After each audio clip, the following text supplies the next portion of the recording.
Cheikh Abdurrahman ibn Yusuf al-Ifriqi est al-Allama, le savantissime, l'expert dans la science du hadith, al-Muhaddith, l'enseignant émérite dans la mosquée du prophète Muhammad sallallahu alayhi wa sallam, le directeur du centre du hadith Dar al-Hadith de la ville de Médine, le grand prédicateur Abdurrahman ibn Yusuf al-Ifriqi, al-Mali, rahimahullah ta'ala. Il naquit en l'an 1326 de l'Hégire, dans le village de Fafa, au Mali, dans la région de Gao. Ses parents étaient des gens nobles, ayant eu beaucoup d'enfants, mais dont seul Abdurrahman et son grand frère ont survécu. Sa famille était une famille respectée et détenant le commandement dans leur village. Il grandit durant une période difficile dans son pays, après des guerres contre certaines puissances occidentales qui se terminèrent par la colonisation de ces terres. Donc Cheikh grandit durant la colonisation occidentale, française en particulier, des terres de Mali. Ses études. Lorsqu'il atteint l'âge du discernement, son père l'envoya chez l'enseignant du village, Cheikh Alpha, afin qu'il apprenne le Coran et les règles religieuses. Il apparut de lui, dès son plus jeune âge, les signes de l'excellence dans les études. Il se consacra à ses études dans l'armée de façon assidue, ce qui lui valut de se démarquer de ses camarades de classe. Il reçut les diplômes dans la filière qu'il avait choisie, montrant ainsi sa supériorité sur les autres élèves, ce qui lui valut d'être choisi comme enseignant et responsable dans l'armée de l'air. Et au moment de prendre son poste si convoité, il débattit avec son directeur administratif, qui affirma devant lui que l'islam était une religion régressive et primitive, que le quotidien des musulmans atteste de cela, et que c'est cela qui les conduisit à cette occupation coloniale. Le cheikh, donc Abdurrahman al-Ifriqi, qui à cette époque n'avait que très peu étudié sa religion, ne sut comment le convaincre. Il décida alors de rechercher la science auprès des savants de son pays, mais ne trouva pas ce qu'il recherchait auprès d'eux, c'est-à-dire des savants du Mali, à cette époque, étant donné que pour la plupart, ne dépassaient pas la mémorisation du Coran et certaines règles jurisprudentielles de l'école malikite, tirées de quelques épîtres répandus dans le pays à cette époque. Il décida alors fermement de voyager vers les deux lieux saints, Mecca ou Médine, à la Mecque et Médine, et d'y rester un temps afin d'apprendre sa religion. Son voyage pour l'étude de la science religieuse. Ici, lorsque Cheikh était jeune et donc commença l'étude de sa religion, il commença par apprendre, comme la plupart des gens qui se dirigeaient vers l'étude de la religion à cette époque, apprendre auprès des gens de science de son village ou de sa contrée. Et c'est à ce moment-là où Cheikh appris auprès des gens de cette voie, la voie Tidjane. Et nous n'avons pas beaucoup plus que cela comme information, en tout cas je n'ai pas beaucoup plus que cela comme information à propos de son entrée dans la voie Tidjane. Donc son voyage pour l'étude de la science religieuse, il voyagea donc à la Mecque pour y accomplir le pèlerinage, le Hajj. Puis il se dirigea vers Médine où il s'assit auprès d'un des savants de son pays, qui enseignait dans la mosquée du prophète sallallahu alayhi wa sallam, le Cheikh Saïd ibn Siddiq, rahimahullah, de qui il profita beaucoup de ses enseignements pendant une longue période. Lorsqu'il sentit qu'il avait acquis la science qui lui permettrait de défendre l'islam et de répondre et réfuter ses détracteurs, il prit la décision de rentrer dans son pays, donc au Mali. Sur le chemin du retour, il rencontra dans la ville de Judda, un homme de science de son pays, donc un homme de science malien aussi, qui habitait là. Un débat commença dans une de ses assises à propos d'un sujet relatif à la jurisprudence. À ce moment-là, Cheikh Abdurrahman prit la parole et rapporta ce qu'il mémorisait concernant le sujet en question. D'après ce qu'il retenait des livres qu'il avait lus et appris, des livres de fiqh qu'il avait lus et appris. Le cheikh en question de la ville de Judda le reprit alors, lui disant qu'il se trouve une parole du prophète sallallahu alayhi wa sallam, un hadith qui contredit tout ce qu'il venait d'évoquer, tout ce qu'il avait appris dans ses livres de fiqh. Il y a une parole, un hadith du prophète sallallahu alayhi wa sallam qui contredit cela, et qu'il ne convenait pas d'aller à l'encontre de sa parole sallallahu alayhi wa sallam en suivant la parole d'un autre. Il lui rappela aussi la parole de l'imam Malik, qui dit dans le sens de ces paroles, la parole de tout homme peut être soit acceptée, soit refusée, illa sahiba hadha al-qabr, hormis la parole de celui qui se trouve dans cette tombe, c'est-à-dire la tombe du prophète sallallahu alayhi wa sallam, c'est-à-dire le prophète sallallahu alayhi wa sallam lui-même. Après ce débat qui lui ouvrit les yeux, il se rendit compte que s'il ne peut pas convaincre un musulman avec la science qu'il avait acquis, alors à plus forte raison, il ne pourrait convaincre les non-musulmans parmi les opposants à l'islam. Il décida donc de ne pas rentrer dans son pays au Mali, plutôt de retourner à Médine et de se plonger dans l'étude du hadith et des traditions prophétiques. Lorsque le centre du hadith, donc Dar al-Hadith, fut fondé en 1350 par le grand savant du hadith, le Cheikh Ahmed ibn Muhammad al-Dahlawi, rahimahullah. Donc un cheikh qui venait de la région de l'Inde. Le Cheikh Ahmed ibn Muhammad al-Dahlawi qui fonda Dar al-Hadith bil Medina en 1350 de l'Hégire. À ce moment, le Cheikh Saïd ibn Siddiq, donc qui était l'enseignant, le premier enseignant de Cheikh Abdurrahman al-Ifriqi, rahimahullah, le Cheikh Saïd ibn Siddiq, il fut nommé enseignant. Il invita Cheikh Abdurrahman alors à s'y inscrire. Et c'était un endroit qui portait une grande attention au hadith du prophète sallallahu alayhi wa sallam, Darul Hadith, et où enseignaient des grands savants de l'époque. Cheikh Abdurrahman y trouva donc ce qu'il recherchait. Il y étudia les recueils de hadith, sa terminologie, la jurisprudence et ses fondements, ainsi que les sciences-outils.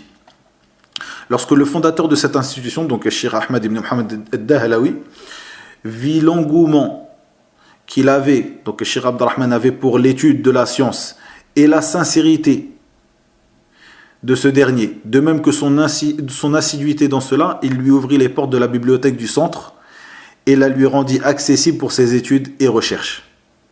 Il lui ouvrit les portes du centre. Ceci nous rappelle le Cheikh al-Allama Muhaddith al-Asr, le Cheikh Mohammed Nasr al-Din al-Albani rahimahullah, qui se vut ouvrir les portes de Al-Maktaba al-Zahiriyya, aujourd'hui al-Asadiyya, dans la ville de Dimashq. Donc ici, le Cheikh Abdurrahman se vut ouvrir les portes de la bibliothèque du Dar al-Hadith pour ses études. Le directeur du Dar al-Hadith de l'époque l'orienta, dans le cadre de ses études, de ses recherches, dans le choix des ouvrages qui lui étaient nécessaires. Donc il profita beaucoup de lui. Il ne se contentait pas de ses études dans le centre du hadith, malgré les immenses bénéfices qu'il en tira et les nombreuses connaissances qu'il y acquis. Plutôt, il profita aussi grandement des assises de sciences auxquelles il assistait dans la mosquée du prophète sallallahu alayhi wa sallam. Il continua ses études avec une grande assiduité, ce qui lui valut de se démarquer de ses camarades et d'être connu pour son attachement à la science du hadith, jusqu'à en devenir un des grands savants, un muhaddith. Parmi les enseignants de Cheikh Abdurrahman al-Ifriqi, rahimahullah, nous voyons qu'il étudia chez beaucoup de savants émérites dans la mosquée du prophète sallallahu alayhi wa sallam, comme au Dar Hadith de Médine, comme nous venons de le voir. Parmi eux, le premier de ses enseignants, Saïd ibn Siddiq, rahimahullah, de même que Cheikh Alpha Hashim, de même que le grand savant, réformateur, le salafi, le linguiste, Cheikh Mohammed al-Tayyib ibn Ishaq al-Ansari. Et il était, ce grand savant, Cheikh Mohammed al-Tayyib ibn Ishaq al-Ansari, il était le cheikh des savants et des hommes de lettres de Médine, au milieu du XXe siècle, le XIVe siècle hégirien. Il étudia auprès de lui, donc Cheikh Abdurrahman étudia auprès de lui dans la mosquée prophétique, le hadith, l'exégèse et la langue arabe. Le cheikh l'aimait beaucoup et le rapprochait de lui de par ce qu'il voyait de lui comme sincérité et motivation dans la recherche de la science, en particulier la science du hadith. Cheikh Abdurrahman étudia aussi chez Cheikh Yunus ibn Nuh al-Ifriqi, auprès aussi du savantissime le Cheikh Salih al-Zaghibi, qui était imam dans la mosquée du prophète sallallahu alayhi wa sallam pendant environ 25 ans. Et il étudia aussi chez de nombreux autres savants. Parmi les élèves de Cheikh Abdurrahman, rahimahullah, nous voyons que ce dernier avait beaucoup d'élèves de tous les horizons et de tous les continents, de tous les pays. Allah l'a rendu bénéfique pour nombre d'étudiants en sciences qui profitèrent de ses cours dans la mosquée du prophète sallallahu alayhi wa sallam. De même que dans l'école du hadith de Médine, Darul Hadith. De même qu'à Yanbour, où il fut désigné par le roi Abdul Aziz, le roi Al-Malik Al-Muslih, Abdelaziz al-Saoud, rahimahullah ta'ala. Il y fut désigné dans la ville de Yanbu' pour y être prédicateur itinérant, c'est-à-dire qu'il s'est déplacé dans l'ensemble des villages de cette contrée Yanbu' al-Nakhl, dans l'ensemble de ces villages, donc en l'an 1364. De même que beaucoup profitèrent de lui, de Cheikh Abdurrahman, dans la ville de Riyad, dans la ville de Riyad, lorsqu'il était enseignant au centre scientifique, le Ma'had al-Ilmi, dans la faculté de Sharia de l'université de la même ville, de l'université de Riyad, et dans la mosquée du noble cheikh Muhammad ibn Ibrahim al-Sheikh al-Allama al-Mufti. Le cheikh Muhammad ibn Ibrahim al-Sheikh il désigna al-Sheikh Abdurrahman al-Ifriqi pour être enseignant dans sa mosquée, rahimahumullah, ainsi que dans sa maison, donc dans la maison de Cheikh Abdurrahman al-Ifriqi, dans sa propre maison, qui était un lieu de rassemblement pour les invités qui venaient le visiter, en particulier car il maîtrisait certaines langues africaines, de même que la langue française. Et parmi ses élèves les plus illustres, je me contenterai de citer Cheikh Omar ibn Muhammad Fallata, Cheikh Omar ibn Fallata, rahimahullah, qui est l'auteur de cette biographie qui est connue de Cheikh Abdurrahman al-Ifriqi, dont j'ai fait le résumé ici, et j'ai fait cet effort de traduction de cette partie de la biographie rapportée par Cheikh Omar ibn Fallata, donc il fit cette biographie de son cheikh Abdurrahman al-Ifriqi dans une conférence qu'il donna dans la ville de Médine. Cette conférence qui fut retranscrite, donc mise à l'écrit, et dont j'ai pris et j'ai résumé et j'ai traduit, ou j'ai fait un effort de traduction de cette dernière. Donc Cheikh Omar ibn Fallata, qui faisait partie des grands savants de Médine, pour vous faire une idée, Cheikh Omar ibn Fallata était le cheikh de nos grands mashayikh. Par exemple, Cheikh Omar ibn Fallata, notre cheikh Hassan ibn Abdul Wahhab al-Banna, rahimahullah ta'ala, avait l'habitude de l'évoquer en bien et de nous rappeler combien il l'aimait et combien il a profité de lui, Cheikh Omar ibn Fallata. Et donc Cheikh Omar ibn Fallata était l'élève proche de Cheikh Abdurrahman al-Ifriqi. De même, parmi les élèves illustres de ce Cheikh Al-Allama Abdurrahman al-Ifriqi, nous trouvons Cheikh Al-Allama Al-Imam Muhammad ibn Salih Al-Uthaymin, rahimahullah.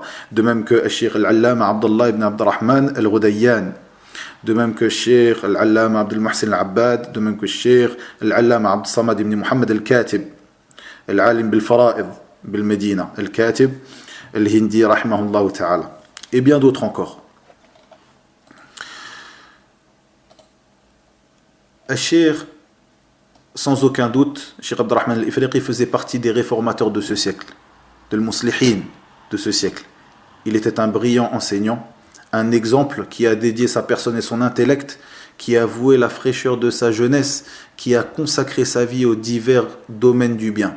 Il était, rahimahullah ta'ala, doté d'une largesse dans le corps comme dans la science.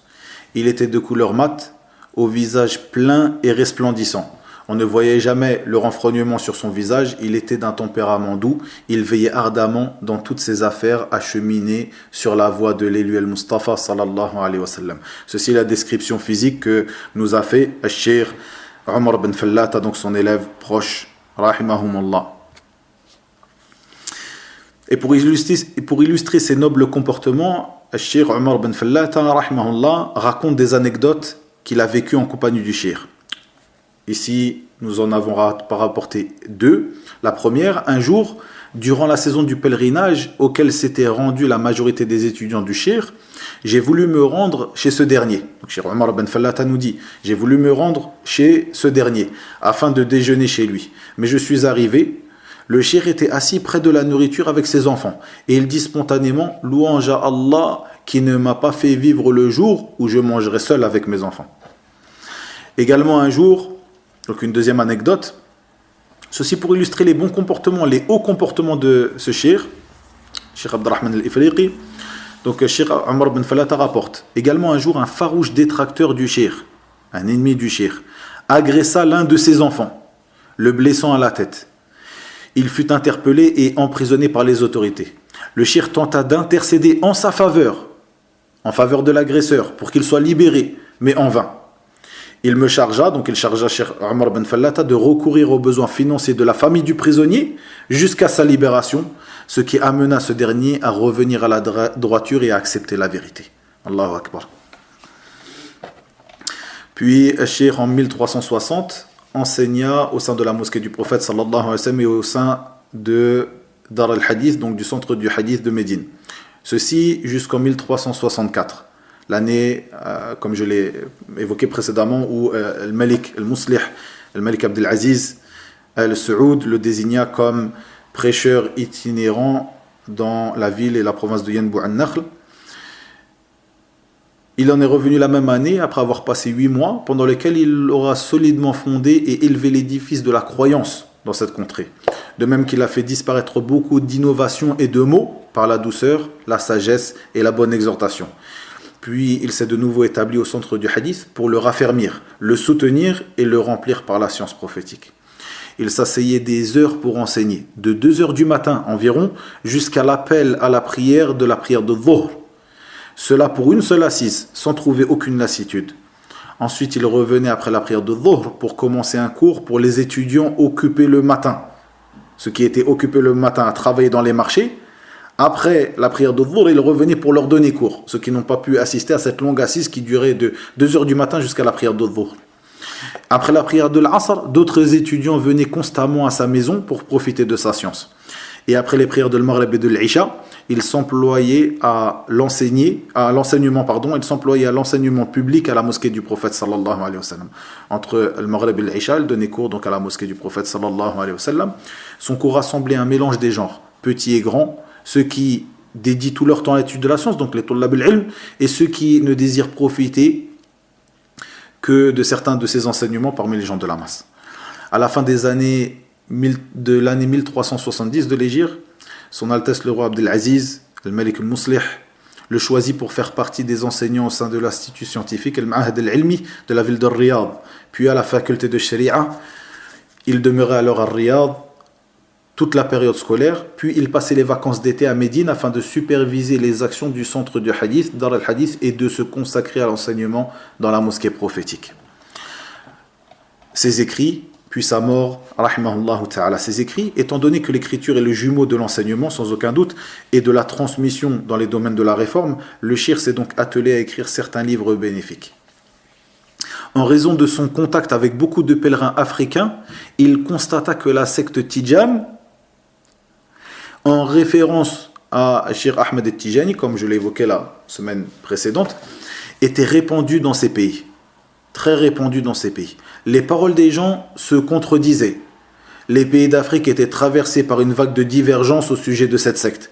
Et il se propageait entre les gens de la masse, parmi eux, que celui qui n'adhérait pas à la secte Tidjane n'appartient en rien à l'islam.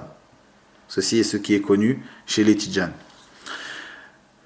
La maison du Cheikh, qu'Allah lui fasse miséricorde, était une place où se rassemblaient les pèlerins dont les pays étaient pour la plupart occupés par les Français avant qu'ils ne soient répartis en républiques multiples. Ici, comme je l'ai évoqué la semaine dernière, beaucoup venaient discuter avec le Cheikh du fait qu'il connaissait des dialectes africains, de même que la langue française. Et beaucoup de questions et de discussions tournaient autour de la secte Tidjane. Puis nous voyons que le Cheikh a écrit un livre, et c'est le livre que nous étudions aujourd'hui, qu'il a appelé « Les Lumières du Tout Miséricordieux pour la guider de la voie Tidjane ». Ceci est le premier épître que Cheikh écrit, rahimahullah. Le deuxième épître que Cheikh écrit est la réponse d'Al-Ifriqi, qui est une épître courte de 60 pages où il répondit à 17 questions qui lui sont parvenues en 1366. Son troisième livre est la clarification du Hajj et de l'Umrah, comme elle est venue dans le livre, dans le Coran et la Sunna. Il contient, ce livre-là, 125 pages, et il finit de l'écrire en 1367. Et le Cheikh avait aussi une compilation de fatawa non éditées, de même que des manuscrits de certains aides-mémoires dans le hadith et sa terminologie dans le mustalah, qu'il dispensait à ses étudiants au sein de l'Institut scientifique de la faculté de Sharia de Ar-Riyad. Pour finir, le Cheikh Abdurrahman ibn Yusuf al-Ifriqi al-Mali, rahimahullah ta'ala, décéda la nuit du mardi correspondant au 28 du 3e mois de l'année 1377 après la hijra du prophète Mohammed sallallahu alayhi wa sallam, ceci après avoir contracté de nombreuses maladies qui n'ont pas arrêté son prêche et sa lutte dans le sentier d'Allah tabaraka wa ta'ala. فنسأل الله تبارك وتعالى أن يرحمه رحمة واسعة. Ici, je terminerai le cours d'aujourd'hui, comme je l'ai dit dans l'introduction, par l'évocation de l'entrée de ce grand savant qui était contemporain à Cheikh Abdurrahman al-Ifriqi, ce grand savant qui lui aussi venait de l'ouest de l'Afrique, Al-Allama al-Cheikh Abu Shakib Mohammed al-Taqi, connu sous le nom de Mohammed Taqiyuddin ibn Abdul Qadir al-Hilali al-Maghribi, rahimahullahu tabaraka wa ta'ala. Ce dernier qui lui aussi faisait partie, comme Cheikh Abdurrahman al-Ifriqi, de cette voie Tidjane, et peut-être, et je ne peux pas dire ça avec certitude, car comme je l'ai dit au début de notre assise, je n'ai pas de référence, ou je n'ai pas assez de références pour statuer sur la manière dont est rentré Cheikh Abdurrahman al-Ifriqi dans cette voie et à quel point il était entré dans la voie Tidjane. Mais d'après ce que nous voyons de ce que raconte Cheikh Mohammed Taqiyuddin al-Hilali, nous pouvons dire que ce dernier était rentré loin dans la voie Tidjane. Et nous allons profiter de quelques lignes qu'il a écrites, de ces quelques lignes que je vais essayer de traduire ici.